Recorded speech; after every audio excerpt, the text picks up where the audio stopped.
I am joined by the Communications Director for the Chicago Elections Board, Jim Allen. Jim! Thank you for having us.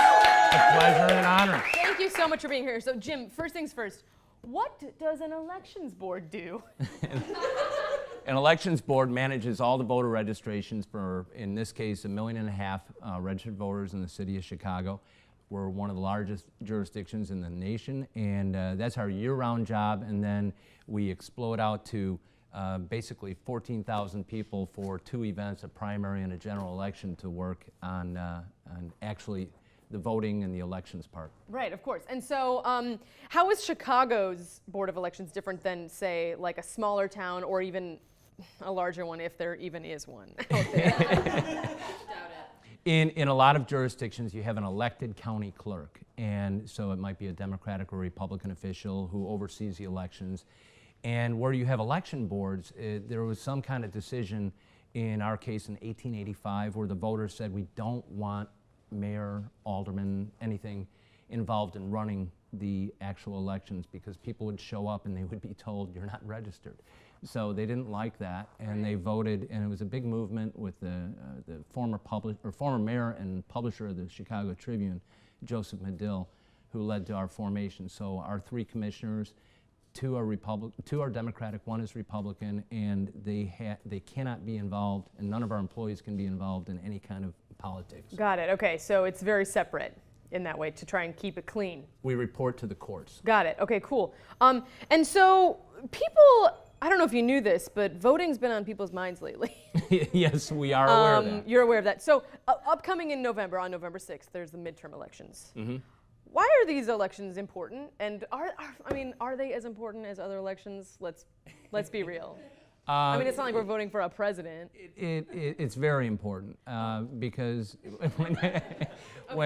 when any group of people fail to show up, and in past elections there have been different demographics, whether it's millennials or Hispanic Americans, whatever group in a large block fails to show up, is the one that really bad stuff happens. You can say shit. We can say shit. So, really bad stuff happens then, whether it involves student loans, or it involves mortgage protection or job protection or anything like that. So it's really important to participate every election, and I'm getting the sense that Chicagoans are more awake or woke this time.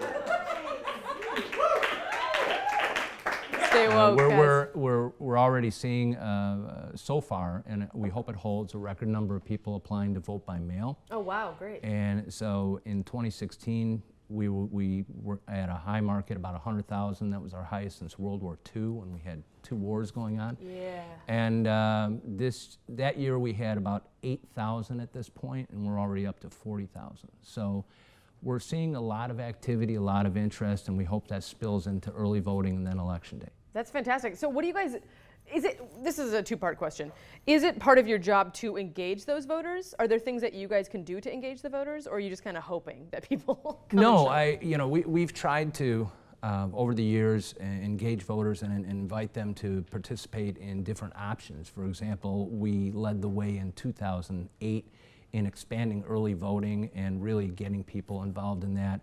It helped that there was a candidate from Chicago running for president at the time, but we capitalized on that. During the primary we had 80,000, and previously it was like 30,000.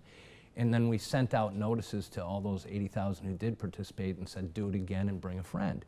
And so then in the fall we had 240,000. So we led the state in early voting, and now we're trying to lead the state on vote by mail. We'd like to see more and more people use vote by mail. And we're in the process of educating people that if you do this, it'll come to you, you'll get an email when your ballot arrives back at the election board. Postage is paid on the envelope. So there are questions. We're now in an era where not a lot of people use the mail for a lot of things other than Amazon. I don't know what you're talking about. I have no idea what you're talking about. That's so fascinating. I want to hear way more about this. Will you stick around for a minute? Absolutely. Great. We'll be right back with more of Jim Allen. Here at Subaru, safety is our goal. Introducing the new Subaru Liberty, a car so safe you can't even get in it.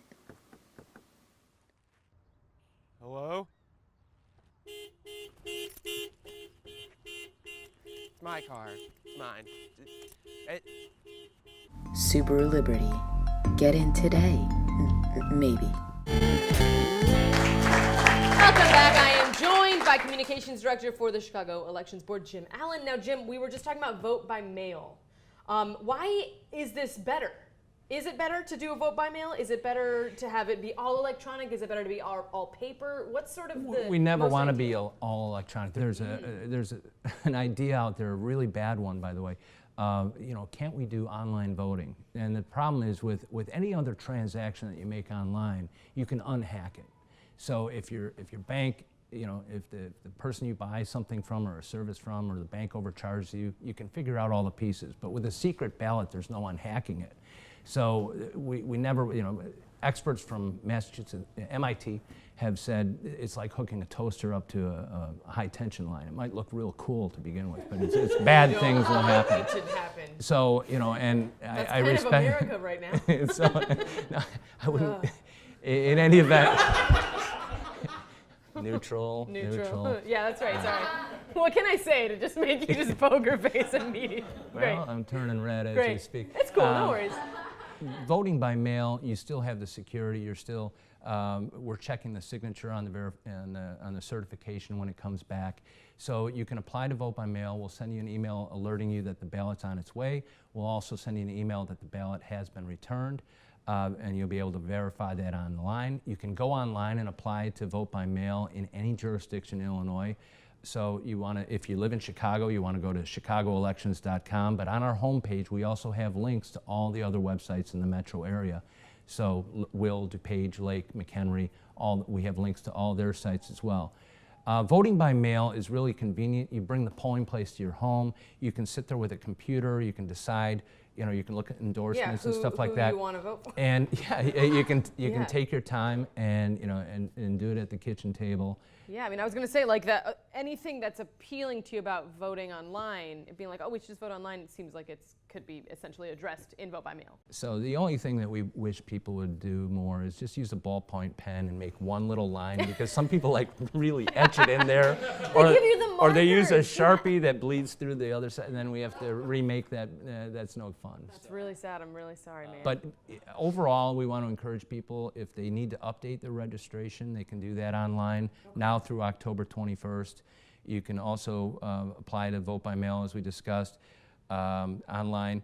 And even if your driver's license has your Illinois driver's license or state ID has your old address on it, you can use that to go online and update to your new address. So if you've moved in the last year or week or month, you can use that outdated driver's license to update your registration. We also have election day registration, so you need 2 forms of ID, one of which has your address, and that can be a bank statement on your phone. So there are a lot of options out there. Visit our website if you have any questions about voter registration, vote by mail, early voting. We'll have 51 sites open starting October 22nd. So we're going to try to make it as convenient and accessible as possible. That sounds insane, insanely easy, rather. And insane, like democracy's insane. Yes. There's another thing I wanted to talk to you about, because I think people get worked up and afraid about this thing, and it's voter fraud. Is voter fraud something that we should actually be afraid of? Is it something that's facing us in Chicago? What's the deal with it? This is not our grandparents' Chicago election board. We have an election system that's all paper-based, so that we can go back and we can verify every single ballot that was cast. We've been through recounts in recent years, and the results have not changed. So this voter fraud has been perpetuated as a myth, but you're more likely to be struck by lightning twice than encounter voter fraud once. So it's a statistical, it's a very minuscule thing. It's been overblown. There have been calls for voter ID restrictions across the country, but if you leave your wallet or purse on the L, does that mean you're not a citizen? I have a hard time with that personally.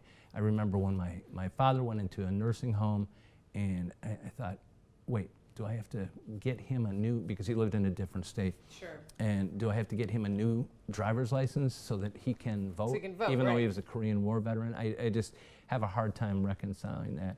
Okay. If your signature matches and you've got some kind of of proof that you are who you are and you live where you're claiming to live, we just don't have an incidence of voter fraud. We have a bigger issue with people not showing up. We throw a party for 100%. We rarely see anywhere over 70% turnout. Wow. Well, go out and vote this November and in any of your primaries anywhere else that you are watching this. Everyone, Jim Allen from the Chicago Elections Board, thank you so much.